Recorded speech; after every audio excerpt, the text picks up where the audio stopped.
Cette erreur aurait pu me coûter la vie. Aujourd'hui, je vais te partager une histoire personnelle d'un de mes comportements qui aurait clairement pu me coûter la vie. Et tous les jours, pendant près de 2 mois, j'ai eu des informations qui laissaient prétendre que j'aurais pu perdre ma vie si je continuais d'avoir ce comportement-là. Et l'erreur que je commettais, c'était de ne pas écouter le fait que je savais que ce qu'une personne me disait était bel et bien la réalité. Je voulais pas voir la réalité qu'on me partageait, qui était bel et bien la réalité à laquelle je pouvais être confronté. Laisse-moi m'expliquer. Comme tu le sais, à part cette dernière année où j'ai été tout le temps en France, de par le développement de mon centre de yoga où on crée plein d'événements et où tu peux venir célébrer la vie, faire du yoga et tout ça, sur réservation uniquement. À part cette dernière année, au cours de ces 7 dernières années qui précèdent cette dernière année, l'année spéciale pandémie, j'ai été principalement à l'étranger. À 80 à 90% du temps, j'étais à l'étranger et non pas en France. Et au cours de ces 3 dernières années, j'étais tout le temps à Bali. Et à Bali, mon meilleur pote qui vit là-bas depuis 6 ans maintenant, tous les jours, il me disait « Jean, mets un casque.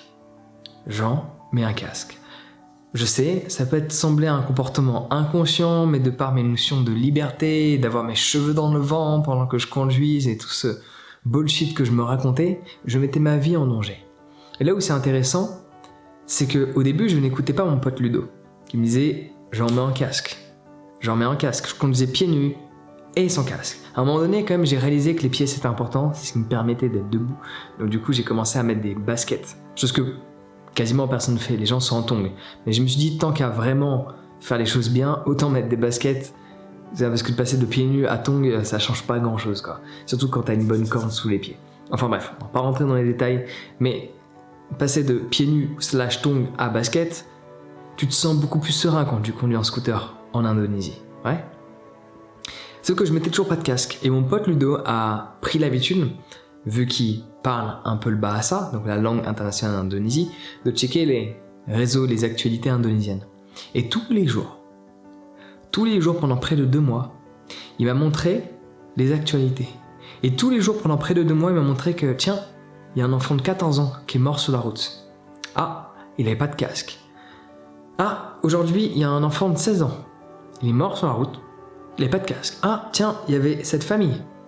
Ils sont morts sur la route. Ah, ils n'avaient pas de casque. Pendant 2 mois, il m'a montré tous les jours l'actualité indonésienne où on voyait des gens mourir en scooter et la raison, il peut y avoir plusieurs raisons, mais en tout cas la conséquence de leur mort était qu'ils n'avaient pas de casque. L'erreur que j'ai commise, qui aurait pu me coûter la vie, c'est d'être tellement têtu et de ne pas écouter la vérité qui était prononcée de par une personne que je connaissais. Que je connais toujours d'ailleurs. Je voulais pas l'écouter.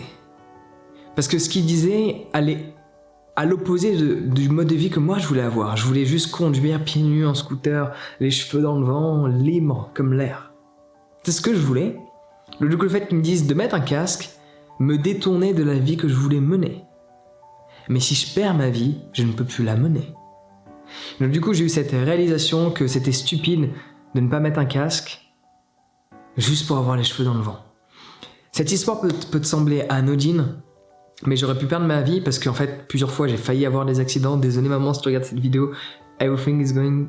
Tout s'est bien passé. Mais plusieurs fois, de par le fait que les scooters loués en Indonésie, les freins ne fonctionnent pas extrêmement bien, et heureusement que la plupart des gens ne savent pas conduire et qui freinent plus du frein arrière, et donc du coup, le frein avant, il fonctionne bien, heureusement. Ça, c'est pour une autre histoire. Si tu n'as pas de 2 roues, tu penses quelque chose qu'il ne faut pas faire. C'est l'opposé, il faut faire plus du frein avant, 80% frein avant, 20% frein arrière. Il n'y a que les gens qui n'ont jamais vraiment de conduit de moto et de scooter puissants qui font l'inverse. Parce qu'ils ont appris à conduire en Asie, tout comme moi je le faisais avant. Et donc du coup, si tu veux, cette erreur que j'ai commise, c'était d'être extrêmement têtu et de ne pas écouter ce qu'on me disait. Alors que, clairement, le discours de mon ami était extrêmement rationnel. Mets un putain de casque en fait. Tu vas pouvoir venir au restaurant, tu vas pouvoir profiter de la route. Et plusieurs fois, j'ai dérapé, plusieurs fois, parce qu'il y a du sable souvent sur la route, que ce soit en Inde ou à Bali, il peut y avoir du sable, ou des trous, ou des vaches qui traversent, ou plein de trucs qui se passent, quoi. Tu vois. Et plusieurs fois, j'aurais pu tomber. Je ne suis pas tombé. J'ai un bon équilibre, ça fait longtemps que je fais du 2 roues, mais si j'étais tombé, c'est sûr qu'avec des si on refait le monde, mais je préfère refaire le monde que perdre mon monde. Moi répéter ça. Avec des si, je préfère refaire le monde plutôt que de perdre mon monde. Le but de cette conversation que j'ai avec toi, c'est pas de te dire oui, mais dans ce cas-là, on pourrait très bien se dire oui, mais si je prends la voiture, je peux avoir un accident. Non. Le but n'est pas de projeter de la peur, le but n'est pas de projeter des choses qui peuvent mal se passer, mais juste d'être conscient que si quelque chose se passe mal, suis-je protégé?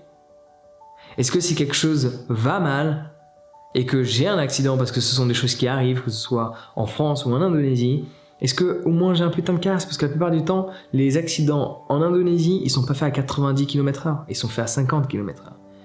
50 km/h, t'as un casque, tu survis. T'as pas de casque, tu survis pas. Ouais. Donc l'erreur que j'ai commise, c'était pendant plusieurs mois, avant qu'il commence à me montrer toutes ces informations, et au bout de 3 semaines, j'ai changé, mais il m'a continué de partager des informations, histoire de bien l'intégrer. C'est que sous prétexte que je voulais vivre ma vie d'une certaine manière, j'écoutais pas une réalité que je savais être importante. Et dans ton quotidien, tu le fais aussi.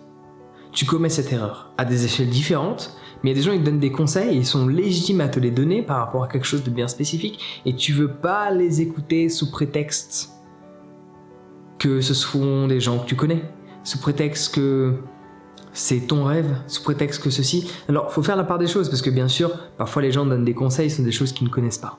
Mais quand quelqu'un connaît quelque chose, et que cette personne a l'historique, a du vécu, a des compétences qu'elle a bel et bien développées, des projets qu'elle a bel et bien réalisés, qu'elle te donne des conseils sur quelque chose que tu fais qui est similaire, tu devrais les prendre en considération, et ne pas t'entêter à dire « je sais ».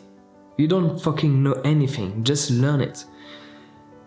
Tu ne sais pas. Fais en sorte d'apprendre des gens qui savent.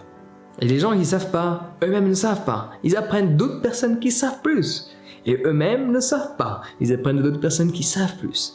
Et ainsi de suite, la roue continue de tourner, sans jamais s'arrêter.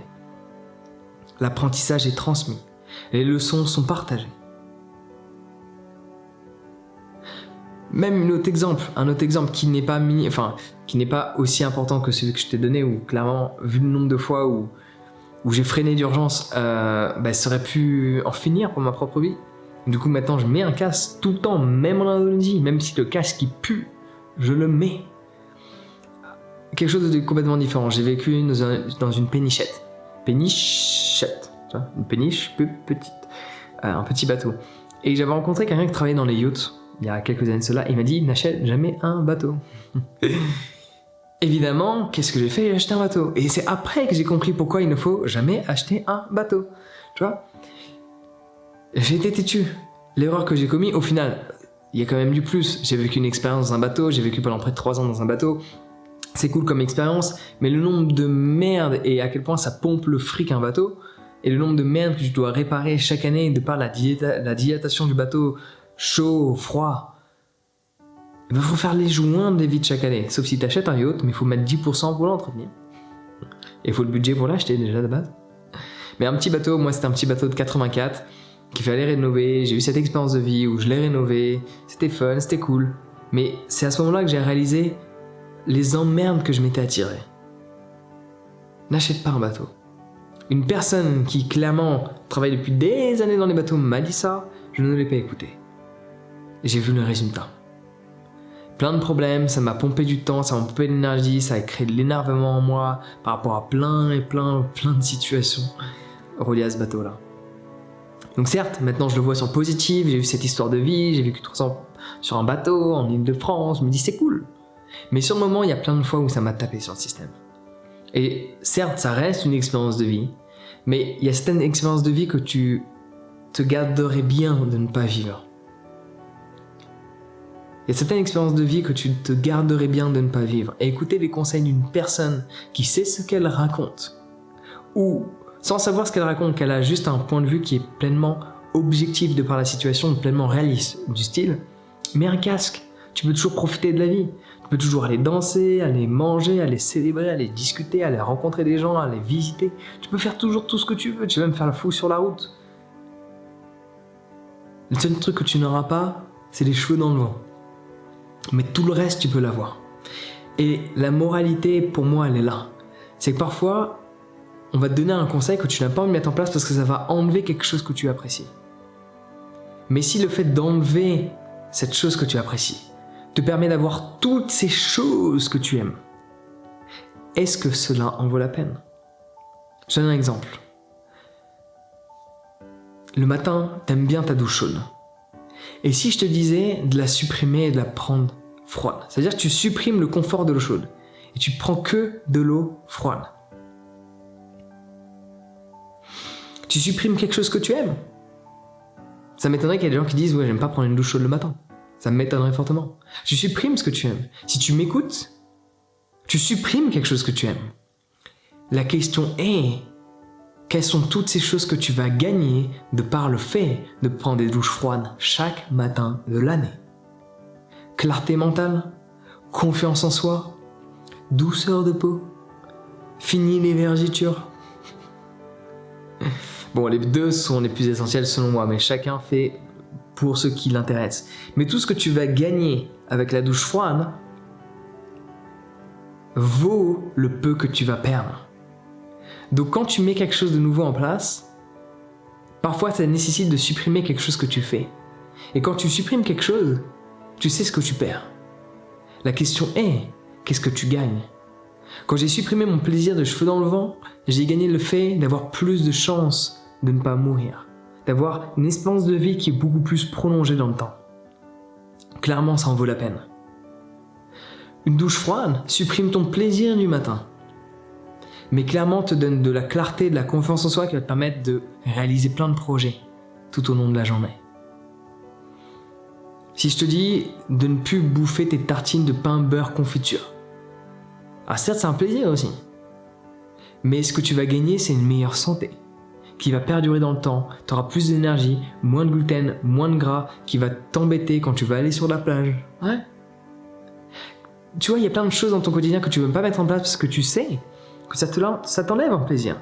Cela est bel et bien véridique. C'est comme si je te dis aussi, pareil, pendant 2 ans, ne sors plus, travaille uniquement sur ton projet, sur la chose qui te tient à cœur que tu as envie de développer. On te propose en soirée, dis non pendant 2 ans et travaille tous les soirs sur ton projet. Oui, ça t'enlève beaucoup de plaisir. 52 semaines, 52 week-ends, x 2, ça fait 104 week-ends que tu supprimes. 104 week-ends supprimés, si ça peut te permettre de te mettre dans une situation où tu peux faire ce que tu aimes chaque jour de l'année, pour le reste de ta vie, pendant encore 40, 60 ans, est-ce que ça en vaut la peine? Pendant encore 30 ans, supprimer 2 ans de vie pour obtenir 30 ans d'une vraie vie, est-ce que ça en vaut la peine?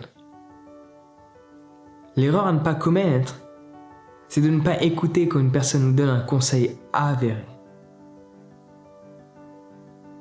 Donc prends une douche froide, arrête tes excuses bidons, prends une douche froide. L'hiver arrive, c'est le meilleur moment pour commencer. Prends une douche froide, laisse-moi répéter, prends une douche froide. Supprime ton plaisir de la douche chaude. Et je peux te garantir que ce que tu vas gagner va être supérieur à ce que tu auras supprimé. Tel que moi, j'ai supprimé mon plaisir, les cheveux dans le vent, de sensations de liberté pour une vie beaucoup plus libre et qui va me permettre de vivre libre beaucoup plus longtemps. Mais voici cette petite histoire personnelle que j'ai voulu te raconter avec une petite morale dans l'histoire. Et bien sûr, ce qui peut grandement t'aider à avoir davantage de clarté et observer toutes ces choses que tu fais qui t'empêchent de vivre la vie que tu mènes. Le fait de méditer t'aide énormément. Parce que quand tu médites, tu crées de l'espace dans tes pensées. Et donc du coup, quand tu as de nouvelles pensées dans ton quotidien, elles sont beaucoup plus claires. Le tout prend beaucoup plus sens. Tu as cette capacité d'examiner, d'observer qui est complètement à un niveau beaucoup plus élevé.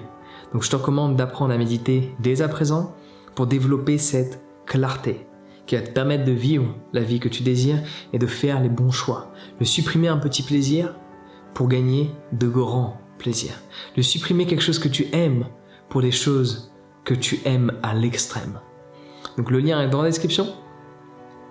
Tu peux télécharger ton guide sur la méditation dès à présent. Sur ce, prends soin de toi et passe une excellente journée.